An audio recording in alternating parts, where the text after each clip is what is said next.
You guys ready? Hell yeah. Because I got a lot of stuff in here and I want to make sure I get it in. I'll just hand out the slides and we'll have a beer. We could do that. We could just have a chat about it. How about that?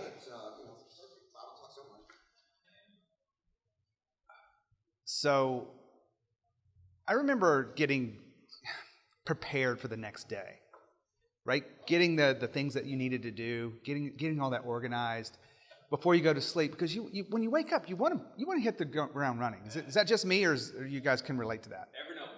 Evernote, baby. Evernote. So you think about those things, you prioritize them, you have that list. I don't know whether you write it down or you put it in a spreadsheet or you put it in Evernote or something like that. This was my life. It's probably yours too. And you wake up, you hit the ground running. I like to work out, but as soon as I get to the office before everybody, because that's the best time to get work done, like no one's bothering me. I get that first thing done on the list, maybe the second thing done on the list, and that starts the day. But you know what happens? Everybody comes back in, and as a leader, as someone who's trying to get some stuff done, you feel more like a firefighter than you feel like a CEO. Does anybody relate to that? It's a reactive way of doing this, and I want to share with you a little bit more about being proactive about this, about specifically hypergrowth. And I was a business owner. I did live this. I got to $1 million pretty easily. Not a whole lot of profit, but I got to $1 million. And then I had to work my butt off to get to $5 million. And I'm not sharing with you exactly those things because that was years ago. I'm sharing with you what's happening right now. Is that helpful to you guys? So business growth is something that a lot of people probably think about. How do you do this? And this chart is really not the best in the world, but do we think about our businesses on three-year growth? I didn't. I was looking at this year growth. I was looking at this, but a lot of the data comes back over 3 years because I don't know where you fit over 3 years. Did you double in size? Did you triple? Did you quadruple? Well, I wanted to look at companies that were really exceeding this. I went to the Inc. 5000. You guys are probably familiar with that. Does anybody read the magazine or read it online? The Inc. 5000 list is the largest private growing companies in the world. When I looked at the data and I interviewed 51 companies, 51 CEOs in the last probably 6 weeks to get this information to share with you. So it's very fresh, and it all comes from them. And you look at the numbers, 27% growth over 3 years. Think about that. Now, I don't know if you're thinking about me, but when I was putting this together, I'm like, you know what? They're overachievers, right? They're pushing hard, but what do they have and what do they know that we need to know? So I've been organizing this so I can share it with you. How many of you guys are actually business owners and founders? 2, 3? And then you guys work for inside of a company? Yeah. But Cool. This actually most of my speeches are to owners and founders. This one actually plays to both. And I think this was something you could actually share back with your employees if you were really thinking about growing your company. Now, with hypergrowth comes a lot of stress and struggle, especially when it comes to the current clients you have. And you don't want to leave them behind. You want to make sure that they come along with you. You want to make sure that they're satisfied. And in fact, I don't know if it's satisfaction you're looking for. I think you want to delight them, right? You want to wow them. You want to make sure that they're referring you to other people, because that's the easiest growth, is to land and expand inside that one company. We love that, right? Especially in sales. when things grow, your team's doing a good job. Founders love this because there's no extra cost for acquisition and it's long-term value. And then you also think about what happens for referrals. If you're not delighting those people, they're not talking about you that much. Not as much as you want them to. So you've got to over-deliver in this satisfaction game. But the real reality is your business growth comes from the results that you create for those clients. Now, don't lose sight of this. When I've spent over $1 million on hiring people just like you and growing my business. For 9 years, I had a business in e-commerce where I spent over $1 million with service providers, whether it be technical, design, creative, conversion, whatever it may be, to learn how for them to do things for my business. Big on promises, and some of those projects were really killer. Most of them were not. So when things happened in my life where I got a chance to get across the table, I was like, you know what? I could help you with the insights of growing your company. I know some things. I've seen this. And you're not focused on results. You're not going deep enough. It's not about getting the project done. It's about the results as business owners. You guys understand that. When you spend your money, it's about results, right? So make sure you're looking at this from that perspective. Can I share with you a little bit about me? Because we can jump into this, but I'll go quick with that. Is that okay? Be kind of awkward because I got these slides ready. I do a lot of stuff. No, I know this screen here probably looks like I'm all over the place. It took me a long time to get here. I've been doing this for a little over 5 years. I ran a podcast called Leaders in the Trenches for 3.5. So I've had 280 plus episodes interviewing business leaders, entrepreneurs, a lot of hypergrowth companies. And I write for Entrepreneur magazine on a regular basis. I write for other publications as well. And I'm in the media all the time. My main focus with what I do, other than serving my clients, is being on stage. Across the country, I'm on the stage all the time. I've been to Drupal camps before. I don't recognize any of the faces here, but I recognize some of the people outside. I've actually, been this. I've actually worked with a lot of digital agencies, so I kind of have a special kind of place in my heart. I still come back to these places, even though I'm mostly getting paid checks. That no one wrote me a check to be here today. I don't know if you know that, right? This is all just for me to give you guys. I want to share with you my failure, right? A lot of people are afraid to talk about this, but I really want you to understand where I come from and why I sit here. I ran a very successful business from the outside. I had $5 million in revenue, and I was in Beijing for the Olympics. I made over $1 million in 8 weeks profit. Think about that, profit. I had 15 people working for me. I was driving hard. It was hard work. But I did a deal with my best friend. I can remember sitting in the hotel room waiting for that phone call to come in, most important phone call of my life. And he comes and tells me, we got a problem. I'll work it out. I don't remember anything else in that conversation, but I remember just that sinking feeling of, God, this might be rough. I don't know if we're going to be able to survive this. And my wife comes in and said, what's wrong? And I'm like, told her what happened, and she's like, it's going to be okay. And I said, no. I don't know. I got a sinking feeling. I've been working on this deal. I've been doing this for 9 years. I've never had this feeling before. I'm not sure we're going to make it. Fast forward a few weeks. Yes, lawyers got involved. $3 million gone like that. I fell on my face, but I realized I had to pick myself back up. I had to move forward. I had to create something really meaningful to me. Now, what I did before was creating money. I knew how to make money. I was missing meaning. I was missing significance. And this failure was the catalyst to me actually being where I am today, doing what I do, and being able to grow my business. And a lot of people go, I want to know more about the story, but I've got so many things to share with you. So I don't get to do this very much, but I just wrote a book on this. Came out this year, so if you guys are interested in the trap of success, it tells the story. It tells the story of falling apart, a little part of the story, but it tells most of the story of the journey back, of finding significance and finding meaning and purpose in what I'm doing. So if that's something you're interested, just let me know. I got a few copies today if you guys want it. So I want to jump into this. It is available on Amazon. I don't know if I said that, but here you go. The disciplines of hypergrowth. There are 7 disciplines to this. We're going to go through 3 of them on what I call light version because they're fairly basic and they're fairly easy to understand. And we're going to go deeper into 3 of them, and then I'll touch on the last one if you guys remind me. Ready? Download the slides if you want. I don't know if you guys take notes. I don't normally create slides and such that you want to download them because they're usually big pictures, but there's a lot of data in here. So I don't know if you're a data kind of person, but you can get those. There's no opt-in required. Just get that. Hopefully I got the hashtag right in that. So hypergrowth, is it about you or your team? You ever thought about that? Is the responsibility of hypergrowth you as the leader, or is it the team? The answer is both. The answer is it has to be both of you.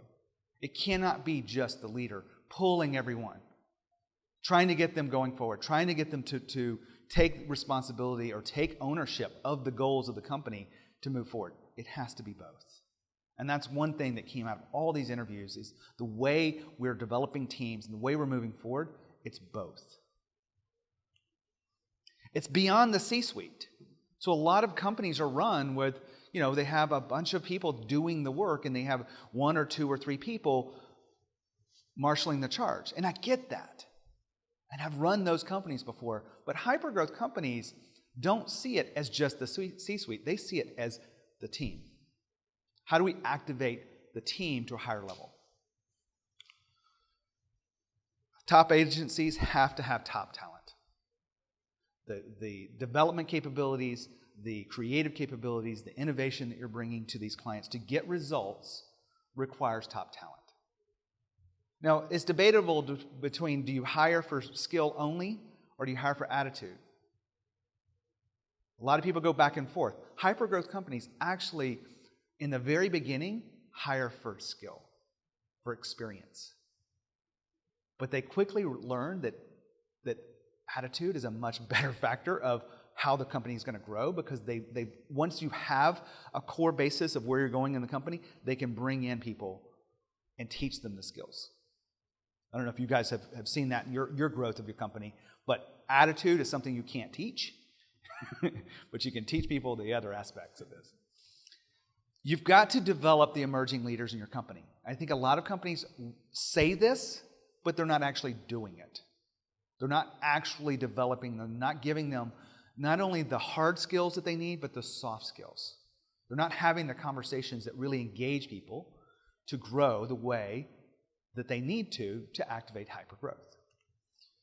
Now, I know this is common in businesses going forward. I see it all the time, that there's a whole bunch of excuses and there's some responsibility, right? There's a lot of people that come with excuses why they can't do things, they can't get their work done, they can't do these things. And we understand that, but we're allowing that to happen.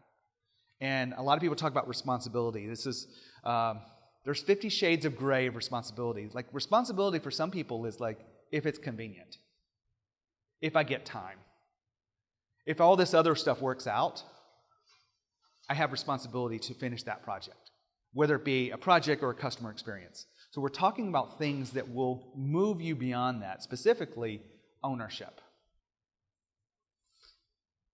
Of all those interviews, it's really amazing how many times that when I was talking to these CEOs, hypergrowth companies between $3 and like $47 million in revenue, is how do you get them to move forward at the pace you want them to? It's like we instill or we foster a sense of ownership at all levels of the company. Not just in the C-suite, not just the people that are a part of the ESOP program, not just people that are a part of the profit sharing. All levels that we can do this. We want ownership.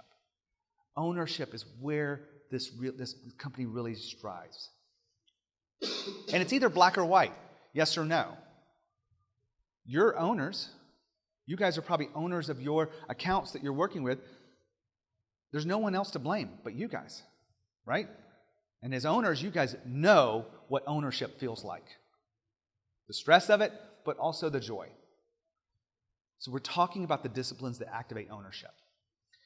And specifically, it's an entrepreneur spirit. Now, I want to be really clear here. I'm not talking about you helping them write a business plan and they go out on their own. Don't get confused here, although some of the companies are doing that. This is not about them starting their own business. This is about the things that made you successful, that made you start a business, that allowed you to grow and navigate through all those tough times. How do you push that into everyone inside the organization? So the entrepreneur spirit has a lot of different things to it. I just put a few things up on the screen here. Value creation, innovation, risk mitigation, courage, vision, speed, resourcefulness. I mean, as an owner, did you have to get things done with less money than you really needed to? Do you appreciate when your employees do that? Absolutely. When they treat the money that they're given or that they have in their marketing budget or sales budget as it's their own, aren't you getting more out of that experience? I agree. So we're talking about that today. Now, A lot of people think that hypergrowth is a lot of the things around marketing and sales and land and expand and conversion rates and shorter sales cycles. Those things are important. I want to ask you to do something for me here.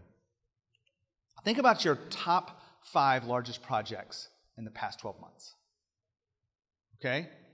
I want you to think about the total number of value for each of those projects and divide it by 5. Come up with one number. You're not going to share this number. This is not for you. You can write it down or put it in your head. You're basically taking the top 5 clients and those projects, whatever they're worth to you in the past 12 months, and coming up with a number. You guys got it?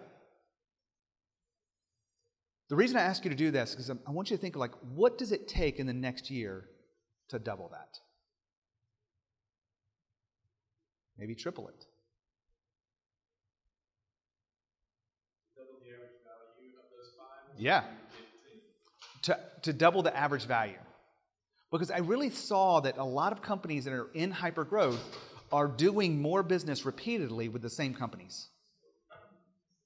Those are good things. Like, I appreciate the head nods here. Those are really good things when you are growing those accounts because you're getting results. You're doing the right thing, and that's where you get joy and satisfaction out of what you're doing.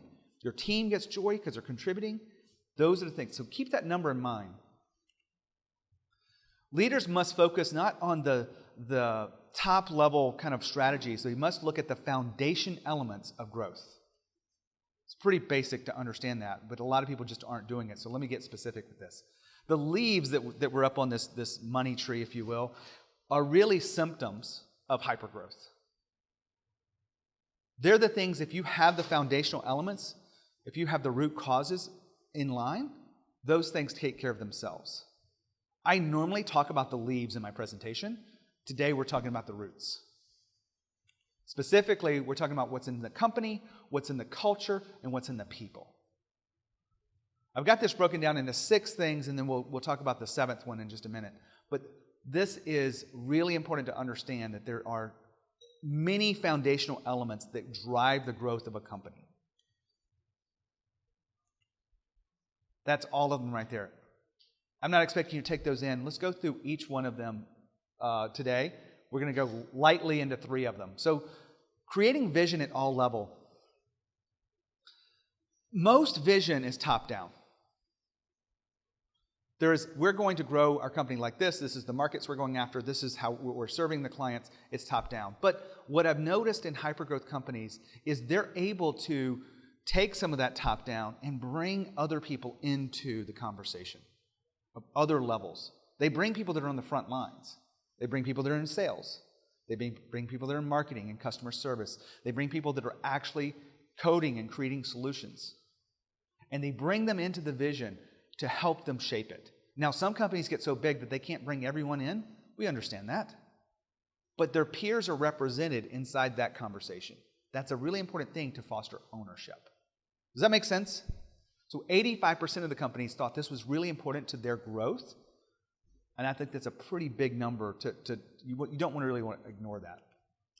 So if I go back to the firefighter kind of thing, it's kind of like, it's not just you showing up to fight the fight or fight the fire. It's you bringing the whole engine with you. The whole team is coming in. Everyone knows their roles. Everyone's moving together. And that, if your house is on fire, you don't want the one guy coming out there with a water hose. You want the whole engine, right? That's what I want you to think about when it comes to vision. So it's beyond just the highest levels of the company. It involves everyone.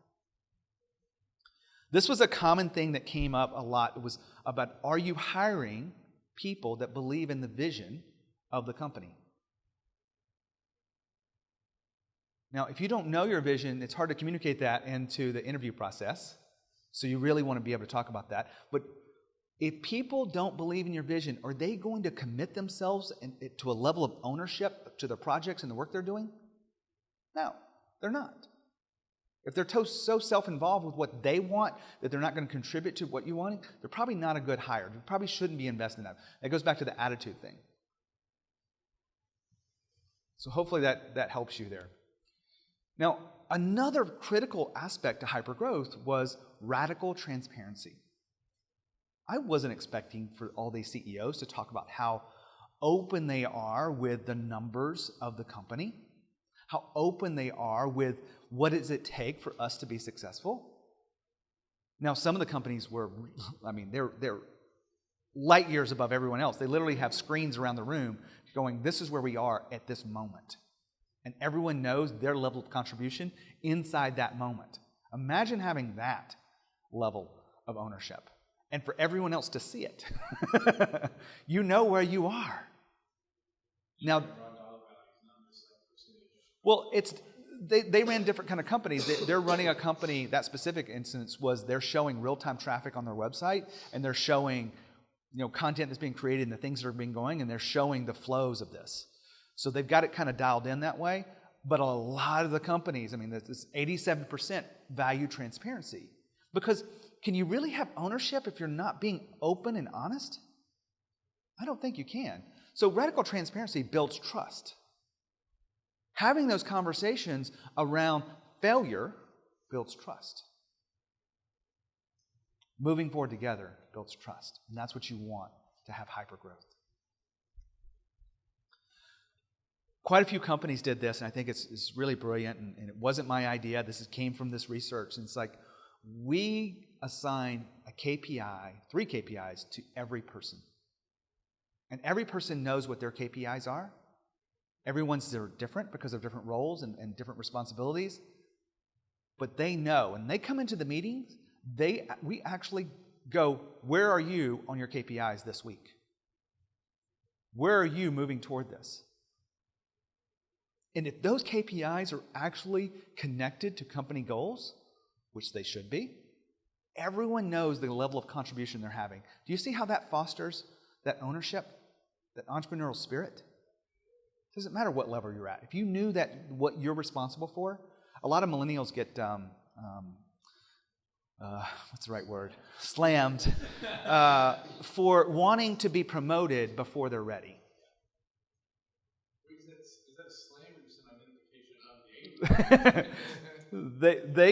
They want. My wife is a millennial speaker, and she talks about this, and she's researched this. There's a big conversation around wanting to be promoted before they're ready.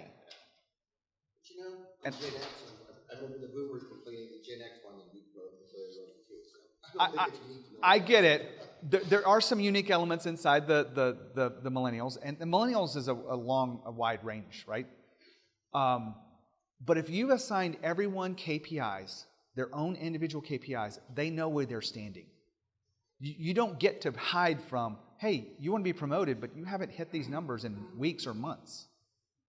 So it's something to think about if you can actually create a level of ownership around those things. And it will be different for each person.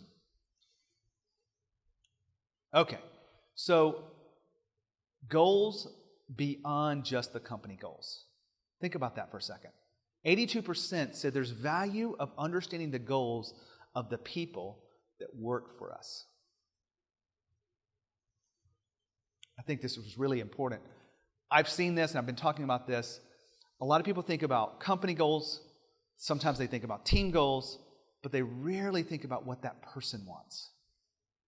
And what a lot of these hypergrowth companies are doing is they're taking time to work and sit down with their direct reports, the people that are really coming to them, and their direct reports are sitting down with their direct reports, and they're understanding at an individual level what they want for professional growth. Now, the idea is when you understand what they want, how do you give them opportunity that helps them move toward that? And so I think it looks a little bit more like this. They become overlapped. They become aligned. When you really understand that as a leader, you can actually activate more ownership. And this is really about that entrepreneur spirit. I mean, you guys are entrepreneurs. At least most of you are. Maybe you have that spirit. You love to execute on goals. You love to execute, and you love to see the contribution of the whole. And that's what we're talking about. All right, so we're doing pretty good on time here. That's the basic level stuff. You guys want to go deeper with some of the other three? I get excited about these. Creating a one-of-a-kind brand. Now, I've been speaking about this for years. My other presentation I did with Drupal Camp a couple of years ago was really about one-of-a-kind brand. Now, 80% of the companies that we talked about really have to understand their ideal customers, which means they're not too broadly serving. They really zeroed in on this. There was a lot of government people inside these conversations. There was a lot of technology. There was some life science people that focus on those markets. And I'm not saying you have to be niche focused, but 64% of those 51 interviews have a very clear niche focus. Now, the others have grown to a point where they're a little bit more broadly, or they focused a market that they could be more broadly, and they focus more horizontally than vertically. Does that make sense? I've been talking about this, and it may be my next book. I'm not sure now because I'm so hyped up around hypergrowth, but I've been talking about be the choice, not a choice in your business for a long time. This is what I work with people day in. I work with agencies and consulting companies on how to position themselves as a one-of-a-kind brand. What was really interesting behind this, and I was dead surprised by this, these companies doing millions and millions of dollars. And I said, what does your marketing department look like? Over and over and over, it was, oh, that's me. I'm still the marketing department. These are companies doing 10 million and 15 million. And I'm like, really? Big opportunity for you guys to provide value to those guys because they can't do the execution. Maybe they're doing strategy, but they can't do execution. But they are just one of a kind in their market. They're really executing at a level which they don't have to market to. That's really crazy. Can you explain that? They're executing or they don't have any market? Yeah, so let me do it through a slide. Tesla or Toyota? You guys are familiar with both these brands, right? Toyota, great car. Never owned one, but I have nothing bad to say about Toyota. Toyota is more of a commodity. It is the A to B car, right? It'll get you A to B. There's different models inside there. They spend $2 billion a year on getting people to pay attention to their models. Tesla spends zero. Tesla has a waiting list that they can't even serve because they're one of a kind in the market of cars. Does that make sense? There's no dealer network. There's no CMO. They have created something that people talk about. They have created something that people want. It is filling a gap into the market, and it's one of a kind. If you want that level of a car, and now that they're coming out with this modest price car, I wouldn't say it's cheap, but it's modest, they're going to capture a huge part of the conversation in this. Why are you not positioning your brand as an agency like that? Commodity type businesses run risk of being ignored, price shopping. People don't make decisions. You've got to position your business really strongly. Let's look at another example. Zappos. Zappos, when I hear the word, I think of shoes, but I also think of service. That's what they built their business on. Service. Who buys shoes online? I like to go in and try them on. But they built $1 billion business on service. They figured out a way to crack something that no one else has done. Wallaby Parker selling eyeglasses. Those are just examples. You guys are probably, who doesn't use Slack? Okay. Slack does not advertise. You guys know that, right? They have focused on core features that have made their tool a part of your life on a day-to-day basis. Maybe a part of your stress too, but they have grown so fast because they're one of a kind in the marketplace. They've filled in a gap, and they're not that old, right? This has been lightning speed. They're not trying to be all things to all people. They're not a project management system. They're not, doing time tracking and all that stuff, unless I'm wrong. They are a communication tool that teams are using to keep in sync. And they're good at it. What are you good at? What are you a one-of-a-kind brand? Again, I do this with people all the time.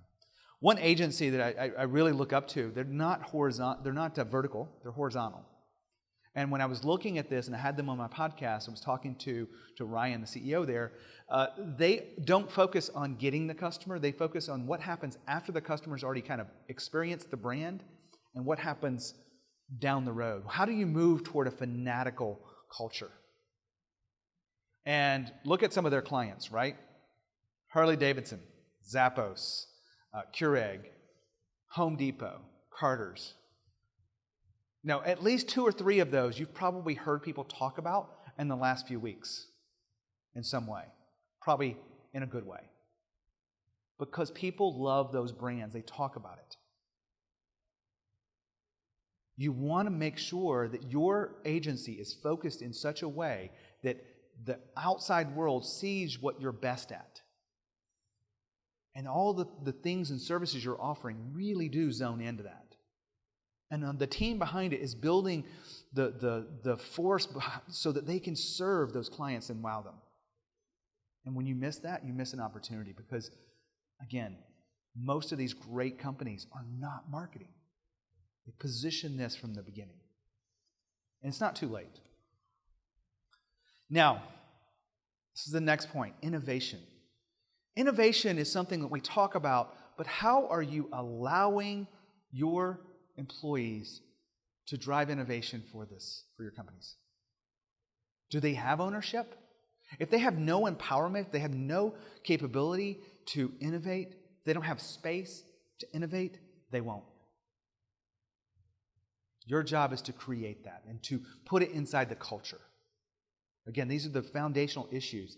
68%, I don't know if it's the way I asked the question, but they openly talk about failure. Innovation and failure go hand in hand. Like you guys know that, right? Any innovation that's out there had a ton of failure in its wake. It wasn't the one, you guys know this because of what you do and what you're developing.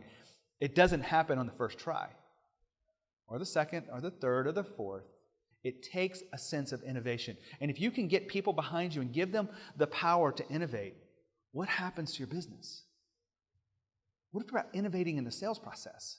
Hey, let's go about this differently. Everyone else is doing this. Let's go this way. Let's try this. And are you empowering them to do that? Ideas come from everyone. Like, here's the thing. There's great educations out there, but those people don't come up with the best ideas in this world. It's not because of years of experience to come up with good ideas. Ideas can come from anyone. If you're open to it, are you receiving those ideas from the people that are inside your company? Because when they bring the ideas to you, there's more ownership of actually executing that. If it's your idea and you're trying to pull everyone along, it may happen, but there's not much ownership into that. One of the CEOs I remember distinctly, I don't remember his name, but I have the research notes in my bag over here. He literally said, if I'm the smartest guy in the room, I haven't done my job. I had to take a step back because we all want to be smart in our room and be leaders and show people the way. But he literally goes, if I'm the smartest person in the room, and if I'm the only one coming up with ideas, man, I know we're in trouble. Think about that. So failure is celebrated. What happens if you celebrated failure? What if it was a part of the conversations? What if in sales they go, what did you fail to this week? I know it's a tough conversation to talk about those things, but that's where you grow, and that's where everyone grows together. That's what I want you to think about.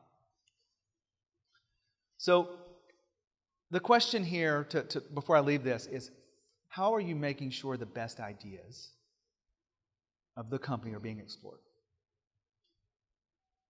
What are you putting in place?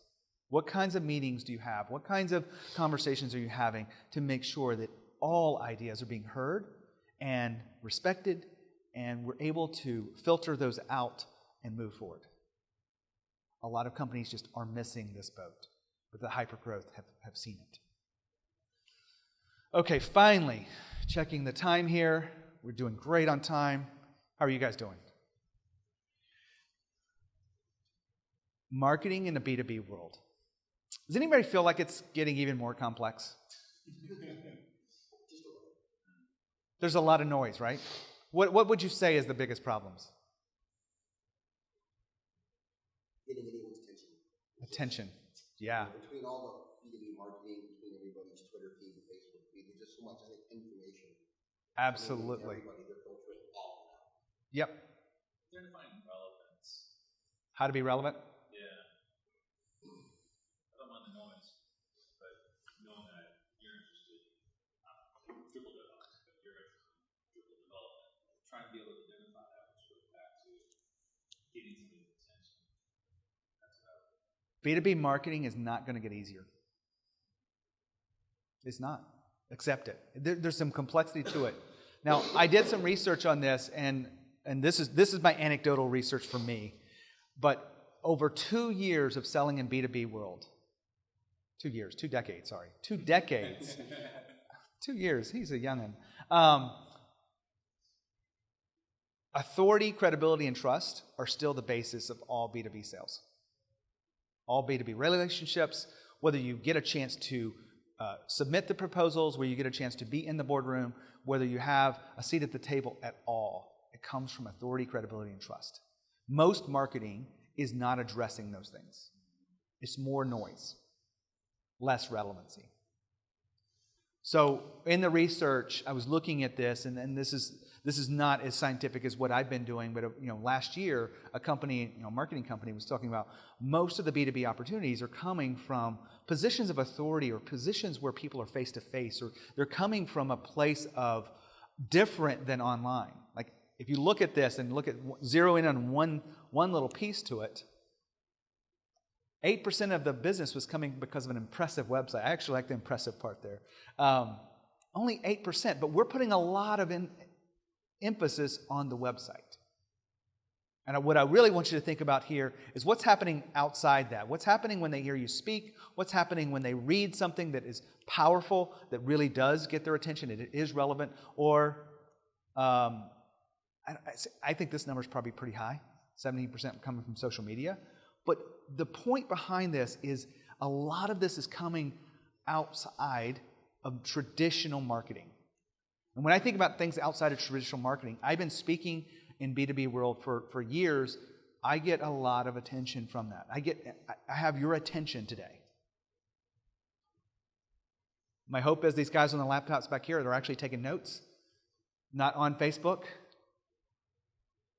but it's attention, right? He shows me his laptop. It's attention, right? You're face to face. And I'm here to give value, make something very relevant. Being featured in the media. When someone reads something about you that a third party has created, there's power to that. If you share something that your company has been involved with, that's one reason why a lot of development companies are part of the community and really helping lift the community up. And that's very important. A lot of the research we talked about is they are actually sending their employees to these community events to be a part of it. And these were companies that have a big source of their engineering staff in India. They're paying for them to fly over here to share because they want to make sure they're not seen as just another offshore company. Think about that. The other piece to this, and because I think there's three forces in here I want you to think about, is becoming the media. How do you create your voice in the marketplace? How do you really do this so that you are being paid attention? And I call this creating brand ambassadors because these are just some of my clients. I don't know if you know these guys. Does anybody know Jason Swank? Okay, so he runs a digital agency. He's speaking all the time. He is the media. He literally, when he gave me those words, he goes, "I'm a media company." I'm like, "That's not the way you make money." He goes, "But that's the way I get attention." Stephanie is speaking all the time. She's running marketing strategy for companies. Ron's an SEO company, so he's speaking at individual conferences specifically inside of his market. Wayne is speaking all the time to drive his B2B business. They are the faces of the company. They're speaking. They're in the media. And in many cases, they're becoming the media. Now, that's great when you think about it because that's the founders. Now, how does this relate to ownership? Well, I think that 82% of the companies say they value the message coming out from other people, not just them. Now, a lot of people aren't ready for this, and I get that. And I've been talking to founders and working with founders, like the previous slide, for years. I'm working with teams to help them understand how to do this. I think it's very powerful. So it's not just you, right? Insert your picture here. It's how these other people are developing their skills to give speeches, to get speeches, to have a voice, and provide insight that makes people want to come to them.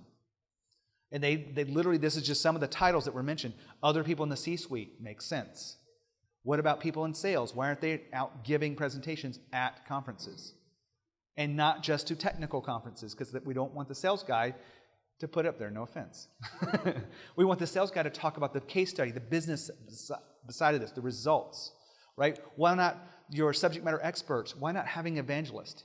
Do you guys know that Microsoft has like dozens of evangelists? Literally, that's their title, going out there talking about all the different things that they do. I've interviewed some of these people on my podcast, and I had to go, well, could you just Google that? And I'm like, oh, I'm talking to the evangelist on Bing. I had to correct myself. You could Bing it. You don't think that's funny? I think you may realize that. So you want to develop these emerging leaders inside the company. There's three forces that a lot of people just aren't using in their business. They don't know how. How do you figure this out for yourself? You could ask me. So the Inc. 5000 is, Hypergrowth is not surface level. It is really a part of their identity. Their growth is a part of everything that they're doing, not just at the founder level, but throughout their strategy and all the people they're hiring and all the people that are working for them. And you guys get that. Do you see that now? Hopefully you do. I've painted this picture. There's root causes that are really important for this. And if you guys want the full report, you can get this. I didn't put it on the download page because I just didn't have time. But if you want to text this, you can follow the instructions. Any questions? I was told to do questions. Slide for a minute, I'll get that number. Sure. Any questions on this? Need a moment to be impressed, but the download link on your page doesn't seem to work. It just goes down to the screenshot. There should be a download link in there. It is. Okay. I'll correct that. Thank you. Why don't I go through the last bit, and then I'll be available for conversations afterwards. Is that right? So there's a paradox here. This paradox is most people know what to do, but they're not doing it. They don't have the courage. They don't have the commitment to actually put these things into play. Maybe they've been running a business that's so reactive for so long that it's hard to think about being proactive. But if you want to move into hypergrowth, and if you emerging leaders that are in the room too, if you want to do this, you have to think proactive. You have to get others in the company to see what we're talking about here, because it's not just you. Especially if you're in sales, it's not just you. It's not just about making a promise and then moving on, because they got to get results. This little picture was something that when it came across, it's like, how do I use this? But now that I think about it, is the whole metaphor of this is the symptoms, the leaves that are coming out. You cannot just build part of a tree. You have to look underneath. You have to look at the root causes. And you have to have a framework for doing this. You have to actually, it's not just finding your way in the dark. I help companies build frameworks for hypergrowth. I help them understand their teams and pull that out. I do small little workshops where we do this day in and day out. That's what I do. But it's all about ownership and moving toward what will create a self-managing company, self-growing company. Ownership is yes or no, black or white. Are you taking ownership? Are you instilling and fostering ownership? And the entrepreneur spirit, I really hope this resonates with you guys, because what made most of you, the entrepreneurs that you are, the successful places that you are, there are traits that you could foster inside of each of the people that you work with, if you're willing to do it. Right? Vision, radical transparency, being one of a kind, innovating, sharing goals, creating brand ambassadors. All of those things drive the business forward, and they help you produce that hypergrowth. So it's all about company, culture, and people. For you guys that missed, there was a book giveaway. Any questions we have so far, I'll be taking them afterwards. If something I've said today really does resonate with you, I would invite you to come up and just ask me. Let's put some time on the schedule. Let's talk about it. If there's something you want to talk about, how specific in your business, I don't mind doing that. I'm here to serve. I'm here to give, and I make myself available. Just come up, give me your business card, and we'll set something up to talk about that. And I leave you with this, like that paradox of knowing what to do and the bridge to do it. We all know that. If it weren't true, we would all be skinny, rich, and completely stress-free. Because we all know how to do the things. We're just not doing it. This, what I'm talking about today, is new and fresh. This idea of hypergrowth. Don't let it scare you. It's not about just breaking neck speeds to growing, because I know we joked about coming in today. It's about creating a foundation of a company that you love working in, and the people love to be there, and they're all contributing to that. They all feel like owners, even if they're not getting a percentage of everything that's coming in the door. But they feel like their contribution matters, and that's what's growing the company. You guys get that? My name's Gene Hammett. I'm glad to be here today. Thanks.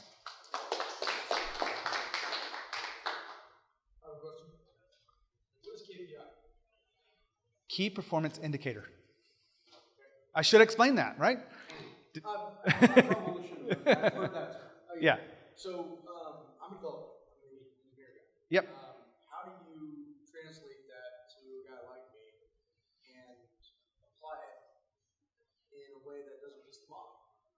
Miss the what? Doesn't miss the mark. Doesn't So upset them, upset the culture, upset the your way that we KPIs are specifically? used to doing things. Your KPIs, is that what you're asking about? Yeah. As they apply to. Are you an agile shop or not? Are you an agile shop or not? Yeah. So what do you measure now?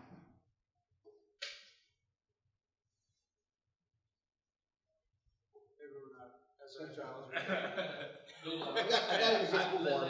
I got an example for him, right, from another agile shop. Okay, go ahead. Everybody at Promex got a KPI to do 3 things kind of to help promote the company: speak at a conference, write a blog post on our blog. Okay. Everyone's expected to do 3 a year. Not a big KPI, obviously, it's pretty easy to hit. But, across 40 people, that's 120 things that have happened beyond marketing. That's a good one. And that's outside of the project work, right? Of the delivery. Some of the I mean, KPIs. some of the developers I've worked with in other teams are not outgoing, even close to outgoing enough to be able to do speaking events or those kind of They things. can write a really technical they're blog post, badass. which actually, quite frankly, ends up being really good for SEO, because they write this really technically done blog post that probably nobody will read. But when you search, because of what they know, it ends up being number 2. But these guys got to be supported by the marketing team, because that's the Editing stuff. It's come down to, we do articles and we do blogs. Blogs is basically company generated, but what ends up happening is, say, the end person that's kind of ready to dictate this is partnered with our content director, so that the person that's kind of creating this is actually handheld. So it's not all the pressure is on them to create this content. Going back, and also don't feel bad about the KPI things, even though we've been performance management based for nearly 5 years. It's only been in the past year that we actually feel like that we've got the right kinds of KPIs in place. Because when you start getting on this stuff, you do metrics all of the name, but then you start realizing those are the wrong things you're measuring. So some of the KPIs that we might have for the developers could be actually the level of responsiveness, the level of client feedback against that developer or the team has to be above a certain percentage. Maybe there might be a test coverage metric that's going along with it. There's different ways to measure it other than did you do something within the expected amount of time. Any other questions you guys have around hypergrowth or teams or? ICPs, digital customer profiles. Yep. This is, I absolutely agree with you. In order to start really growing the way you want to go, you've got to be nailing down that ICP. This has been kind of like our current thinking point. It's like you're going through all these things, and frankly, I've discussed a lot of these things with other people, and it's like, you know, we're nailing all these other areas, but it seems like that since we don't have that ICP quite nailed down, we're not able to specifically target this kind of agency. It's like within the past few months, we're starting to get it.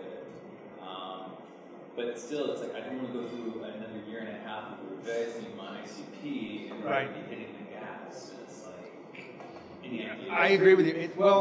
It takes some work to figure that out, and it takes validation, right, in the marketplace. Because it's one thing to do what I call a coffee shop exercise, where you've done this, you've thought about it, but what does the market say back? Yeah. Right? What does the market say back about this speech to me? Yeah. And so that's one of the things. I mean, we can talk about it afterwards. Because in a way, one of the hard things I have is like we've got some beautiful logos, but they don't align to our ICP. And the thing is these logos are the great ones because they're cool and they bring in the big bucks, but they don't bring in the definitive recurring revenues that you want in order to Well, that's a big issue that a lot of people have to face. And I could tell you stories about clients who had the big logos that it didn't, it doesn't connect to their income. So, again, if there's anything I can do, just come up and ask me. We'll set up a time to talk.